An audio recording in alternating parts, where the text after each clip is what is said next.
بسم اللہ الرحمن الرحیم۔ السلام علیکم ناظرین، شروع کرتے ہیں اللہ تعالیٰ کے پاک نام سے۔ ناظرین، ہم آپ کو ایک پہلے بھی ترکی کے متعلق ایک ویڈیو دکھا چکے ہیں جو کہ مساجد کے متعلق تھی۔ آج ہم آپ کو استنبول میں قائم ایک شاندار محل اور اس کے اندر ایک عجائب خانے کے متعلق کچھ دلچسپ معلومات دیں گے۔ ویسے تو سلطنت عثمانیہ نے بہت سے خوبصورت محلات تعمیر کروائے، مگر آج ہم صرف ایک محل کی بات کریں گے۔ آیا صوفیہ کا نام تو آپ نے سنا ہوگا۔ یہ محل اس کے صحن کے ساتھ ہی شروع ہو جاتا ہے۔ یہ محل سلطان فاتح محمد نے فتح کے بعد اپنی رہائش کے لیے تعمیر کروایا تھا۔ بعد میں بہت سے آنے والے سلاطین نے بھی اسے اپنی رہائش گاہ کے طور پر استعمال کیا۔ ایک مدت کے بعد اسے عجائب گھر میں تبدیل کر دیا گیا۔ ایکڑ بھر اراضی پر پھیلے سبزہ زاروں سے گزر کر محل کی عمارت کی طرف بڑھے۔ محل کیا، پورے کا پورا ایک شہر ہے۔ ٹکٹ کی کھڑکیوں پر اتنی لمبی قطاریں تو کہیں دیکھنے میں کبھی نہیں آئیں جتنی لمبی قطاریں یہاں تھیں۔ ٹکٹ مل گئے تو محل کے اندرون کے حصے میں جانے کے لیے صدر دروازے کی طرف ہو لیے۔ عظیم الشان دروازے پر کچھ لکھا ہوا تھا۔ غور کیا تو معلوم ہوا کہ ترکی رسم الخط میں حضور صلی اللہ علیہ وآلہ وسلم کی شان میں قصیدہ لکھا ہوا ہے۔ بے شمار ہال، بڑے بڑے کمرے، نوادرات، قیمتی یادگاریں، لمبے لمبے برآمدوں کی دیواروں پر جگہ جگہ ترکی رسم الخط میں سلاطین کی شان میں بھی قصیدے لکھے ہوئے تھے۔ سارے محل کو دیکھنے کے بعد قصیدہ شماری کا رزلٹ نکالا تو سب سے زیادہ قصیدے سلطان عبدالحمید اور ابن عبدالحمید کے نکلے۔ ناظرین، آیا صوفیہ کا نام تو آپ نے سنا ہی ہوگا۔ آیا صوفیہ کے محل کے ساتھ ہی یہ محل شروع ہو جاتا ہے۔ سلطنت عثمانیہ کے بہت سے سلاطین نے اس محل کے اندر رہائش اختیار کی۔ آخرکار ایک مدت کے بعد اسے عجائب گھر میں تبدیل کر دیا گیا۔ آج ہم اس محل کو دیکھنے جا رہے تھے، یعنی اس عجائب گھر کو دیکھنے جا رہے تھے۔ محل کا ایک حصہ عثمان محل کے نام پر ہے۔ اسے دیکھنے والوں کی تعداد بہت زیادہ تھی۔ ہر طرف دنیا بھر سے آنے والے سینکڑوں زائرین کی آمد و رفت جاری تھی۔ گرمی اور حبس نے برا حال کر رکھا تھا، مگر لوگ اسے دیکھنے آئے تھے۔ دیکھنا تو تھا ہی۔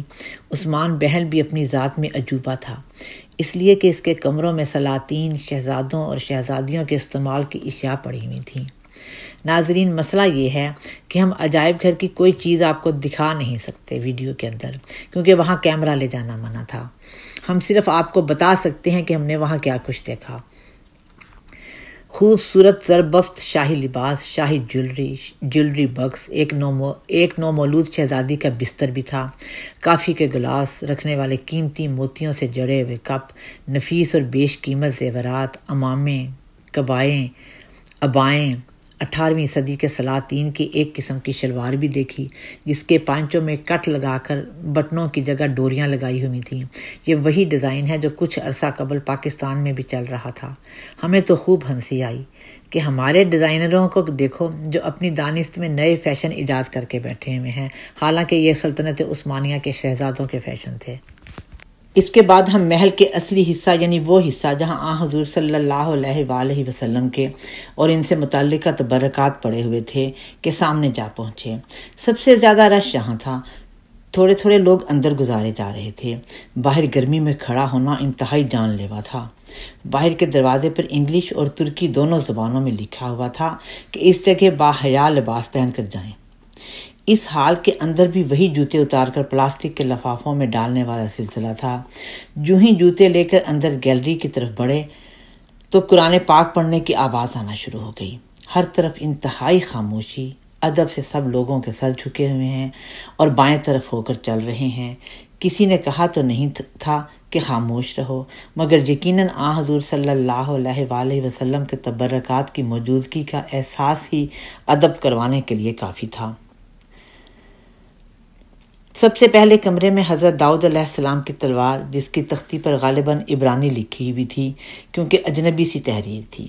عصائے موسیٰ، حضرت ابراہیم علیہ السلام کی ہانڈی۔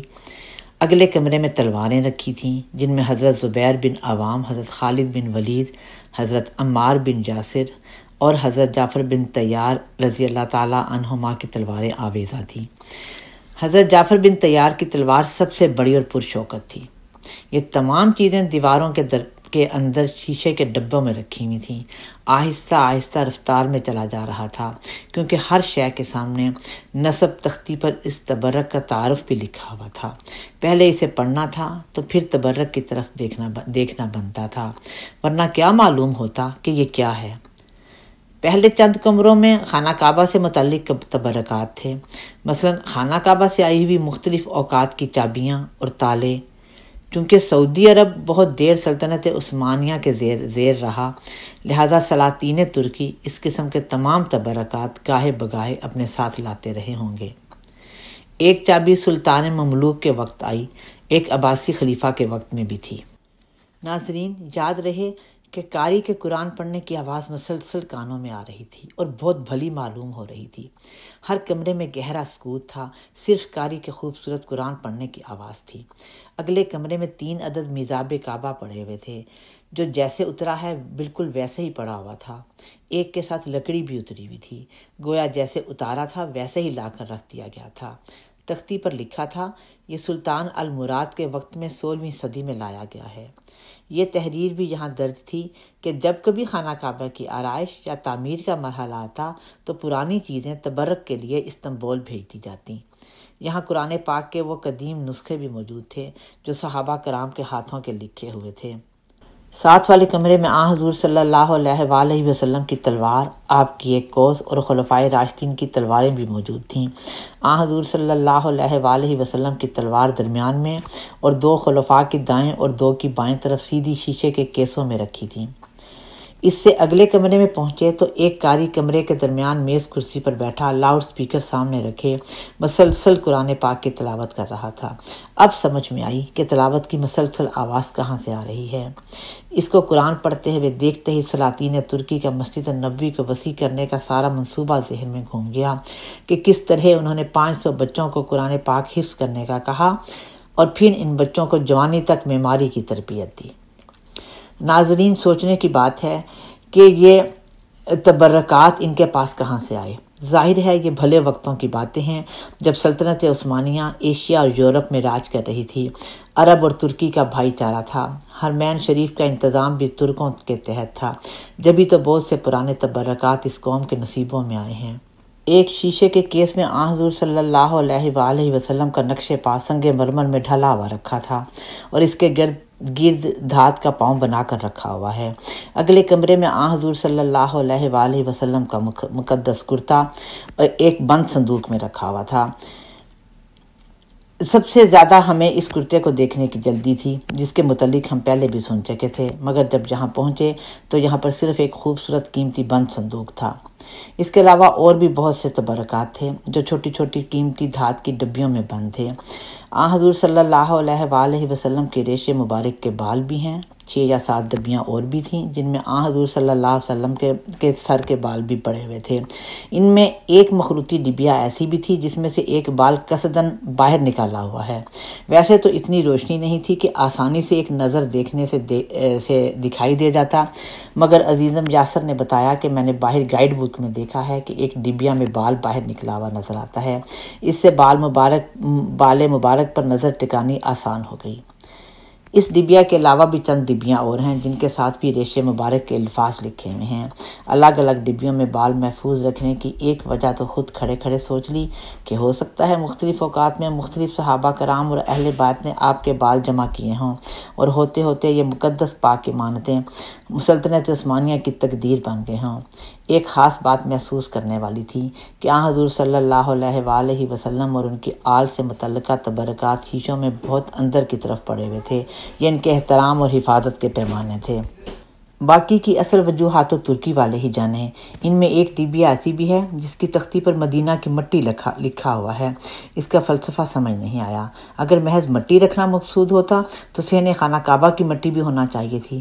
ہو سکتا ہے یہ حضور صلی اللہ علیہ وآلہ وسلم کے قدموں کے نیچے کی مٹی ہو اور کسی صحابی نے عقیدتاً سنبھال رکھی ہو۔ بہرحال یہ تو ہماری سوچ ہے، اندر کیا حقیقت ہے وہ تو اللہ تعالیٰ جانے یا سلطنت عثمانیہ کے سلاطین۔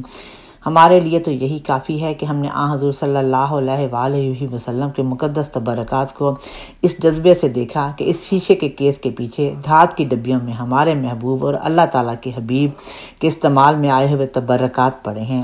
ہمارے اور ان تبرکات کے درمیان ایک شیشے اور ایک دھات کی دیوار ہی تو ہے۔ ہم تو محض درود پڑھتے رہے اور عقیدت و احترام سے ان تبرکات کو چشم تصور میں اپنے سامنے محسوس کرتے رہے، اور سلاطین ترکی کا بہت شکریہ ادا کیا کہ جنہوں نے ان تبرکات کی اہمیت کو جانا، بلکہ اپنے آپ کو خلیفۃ المسلمین ہونے کا ثبوت کم از کم اس رنگ میں ضرور دیا کہ جب بھی کوئی تبرک ان تک پہنچتا وہ مخصوص کمیٹی کے سپرد کر دیا جاتا اور یوں وہ محفوظ ہو کر عجائب خانے کی زینت بن جاتے جنہیں مسلمان آ کر دیکھ بھی سکتے ہیں۔ ناظرین، امید ہے آپ کو ہماری ویڈیو پسند آئی ہوگی۔ اگر آپ کو پسند آئی ہے تو پلیز آپ سبسکرائب کریں، لائک کریں، شیئر کریں۔ خدا حافظ۔